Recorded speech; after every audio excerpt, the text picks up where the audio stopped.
This is K.M. Weiland, and you are listening to the 549th episode of the Helping Writers Become Authors podcast. I hope you enjoyed this week's episode, Archetypal Character Arcs, Part 16, The Flat Archetype of the Child. In many ways, the child is hardly a flat or unchanging archetype at all. Even though we often perceive and remember childhood as a chapter in which everything remained the same, until suddenly it didn't, the years before puberty are, of course, some of the most rapidly transformational of any part of our lives. I suppose you could argue for another important life arc in there somewhere, and yet for all children, there is also a definitive sameness to this period of life.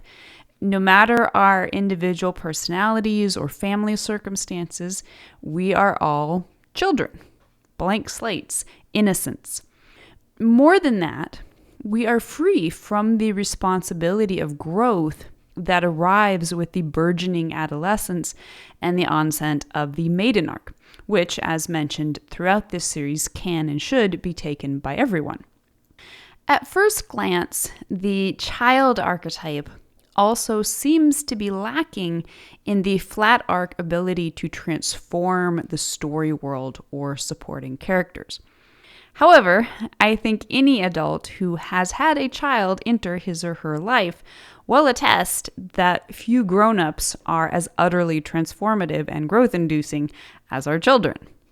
More than that, the child is often a surprisingly, if unwittingly, wise archetype.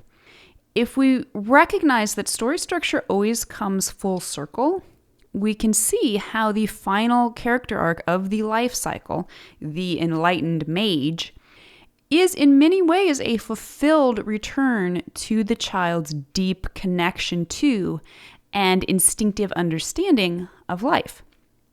In her book, Awakening the Heroes Within, 12 Archetypes to Help Us Find Ourselves and Transform Our World, Carol S. Pearson opens her cycle of archetypes with what she calls the innocent, and ends, even after her magician, with the fool, which she also calls the wise innocent, and which she considers the highest of all the archetypes. She speaks of this end-of-life return to the beginning in a way that highlights many of the inherent, if unconscious, attributes of the child archetype. She writes, "So the circle is now complete, and we are ready to experience the cycle again, but this time beginning a new level.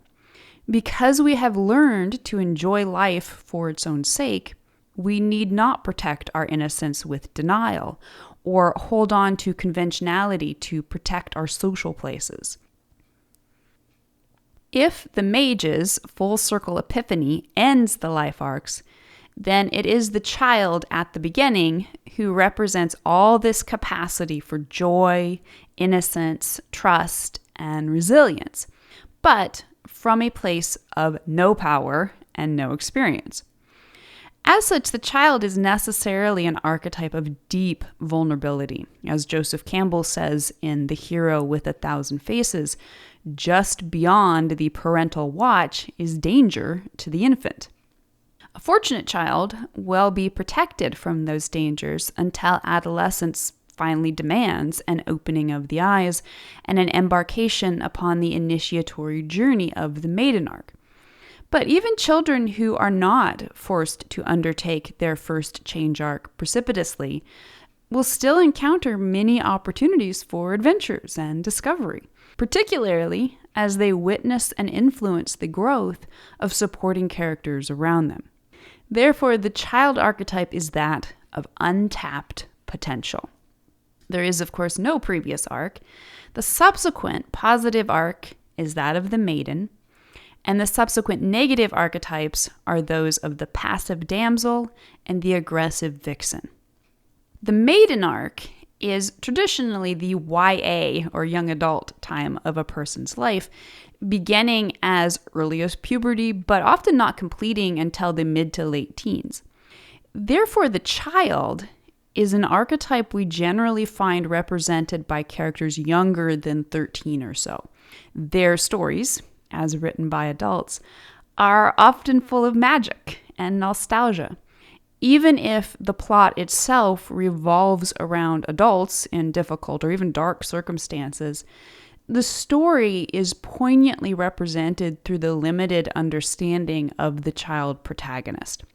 Classics such as Anne of Green Gables and To Kill a Mockingbird show us adult worlds through the eyes of child protagonists. Even when heavy subjects are at play, such as problematic foster systems and racial injustice, the stories themselves are surprisingly whimsical. Despite whatever difficulties these child protagonists may have so far endured in their lives, they have yet maintained their innocence. They are yet one with society's protective figures, unindividuated from those whom they trust, or at least hope, will care for their needs. They haven't yet cultivated the cynicism or irony of someone who has learned what the world is really about, which is, namely, taking responsibility for oneself. Anne of Green Gables is an obvious, and perhaps extreme, example of a child protagonist who starts the story having undergone severe neglect and even abuse at the hands of foster families, and yet who miraculously and tenaciously clings to her childish wonder of a world that she persists in believing is glorious, romantic, and even magical. The child is an archetype of untapped potential. We all know this character will grow up, will hit puberty, will be confronted by the maiden's challenges of growing up. The innocence will be shaken and fade for at least a time. But within the child archetype, we also find the promise of what can be reclaimed if this character is able to faithfully complete the cycle of life arcs. The normal world in which the child begins the story is, at least symbolically, the home. It is a comparatively small place, bounded by the rules, protection, and hopefully love of the parent or other protective figure.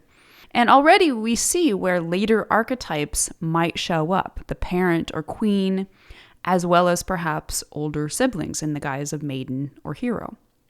Within this world, the child has a surprising amount of freedom. Unlike later archetypes, the child has few responsibilities imposed either from without or from within. The child is free to roam, to play, and to discover. And usually it is this propensity for discovery that creates the dilemmas and opportunities for the story's plot. Many an episodic children's series, such as one of my childhood favorites, Trixie Belden, centers around the protagonist's incorrigible curiosity and the mysteries they keep sniffing out book after book.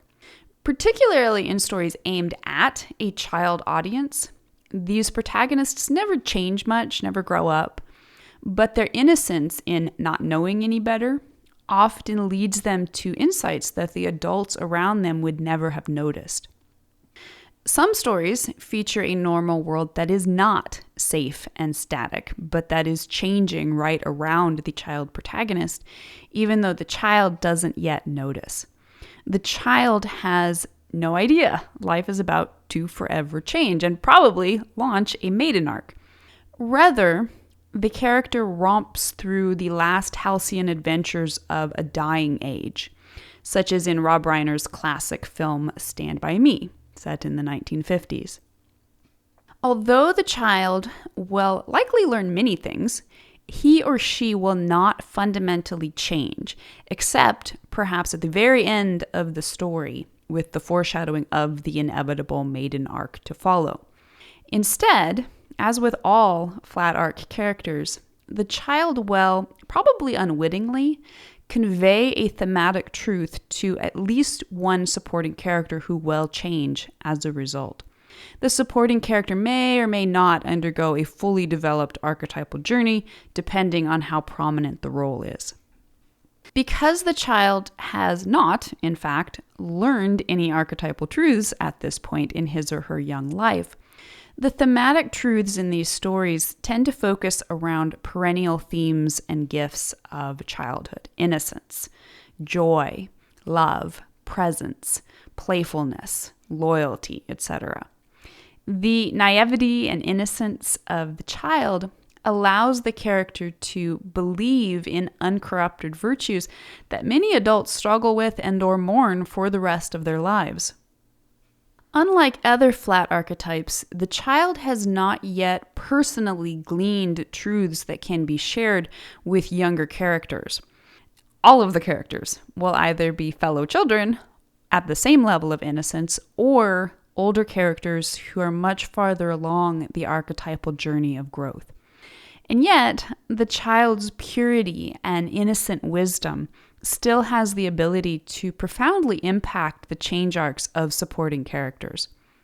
Even if the supporting characters should resist the change inspired by the child, the audience will still understand the profundity of the child's simplicity. The child has the opportunity to offer a sort of redemption or return to innocence for older, more hardened supporting characters. We can see this in Anne of Green Gables, in which the buoyant orphan Anne revitalizes the lonely and hardened older couple with whom she comes to live. And we see it in Oliver Twist, in which Oliver, another orphan, inspires compassion and ultimately fatal virtue in the prostitute Nancy, who tries to help him escape the criminal underworld of London. As with all flat arc stories, the possibilities for the type of story are particularly vast. The story can be fun and funny, or dark and dangerous. It can be about the relationship between the child and other children, or about the child in any of the adult archetypes. It may be a story of redemption for an adult character, or it may be a story about a family overcoming adversity. It can be set in any time or place, and it can be framed within any genre. It can be written for children or for adults. Cozy mysteries and memoir-like adventures are popular and fun, but serious social commentaries from a child's perspective, as in To Kill a Mockingbird, can be all the more powerful for their atypical narrator-protagonist. In many ways, the untapped potential of the child archetype makes it one of the most versatile of all the flat archetypes. In fact, writing a child character can invite us back into the uncensored creative options of this foundational period in all of our lives. So here are some examples of the child, and as always, you can visit my website and its story structure database for structural analyses of a few of these. We have Scout Finch in To Kill a Mockingbird, Tom Sawyer in Tom Sawyer, Anne Shirley in Anne of Green Gables, Oliver Twist in Oliver Twist, Johnny Dorset in The Ransom of Red Chief, Nat Cooper in Forever Young, Trixie Belden in Trixie Belden, and Gordy LaChance in Stand By Me. So stay tuned. Next week, we will study the flat archetype of the lover. And in the meantime, I hope you'll stop by the site and tell me your opinion. Can you think of any further examples of stories that feature the child? If you'd like to be part of the word player community over on my site and join in the conversation on this subject, be sure to stop by the website at helpingwritersbecomeauthors.com. You can always find a transcript of the most recent podcast and add your voice to the discussion by visiting the first post on the site's homepage. And don't forget that if you're looking for an older post, you can always find those by putting the podcast title in the search field at the top of the right-hand column. If you enjoyed this podcast, you can subscribe on Apple Podcast, Spotify, and Amazon Music, or whatever your favorite podcast platform may be. And if you'd like to do something to support helping writers become authors, it always means a ton if you're able to leave just a quick rating or review on your site of choice. Also, many thanks to those who support my work on Patreon. Your patronage helps make helping writers become authors and its many resources available to writers everywhere. If you're interested in becoming a patron, you can find out more at patreon.com/kmweiland. Thank you so much for listening to the Helping Writers Become Authors podcast, and be sure to check back again next week.